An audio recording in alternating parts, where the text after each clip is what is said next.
अस्सलामुअलैकुम वरहमतुल्लाहि वबरकातुहू। जी मेरे सामीन, अक्सर दोस्त और अहबाब व्हाट्सएप पे वैसे कर रहे हैं और वो ये हमसे पूछ रहे हैं कि हमने भी अपने चैनल का इंट्रो बनाना है, तो उस चैनल का इंट्रो किस तरीके से बनाया जाता है, तो उसका हमें तरीका बता दें। तो मैं आप तमाम सामीन से ये गुजारिश करूँगा, अगर आप भी अपने चैनल का इंट्रो बनाना चाहते हैं और सीखना चाहते हैं,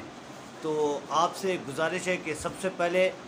आपको मैं 2-3 इंट्रो दिखाता हूँ, आप देखें और अगर आपको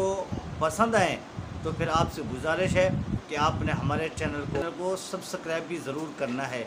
और अपने दोस्त और अहबाब को भी हमारा चैनल ज़रूर सब्सक्राइब करवाना है। और जल्द ही इंट्रो बनाने का तरीका जो है उसकी भी वीडियो मैं अपलोड कर दूंगा।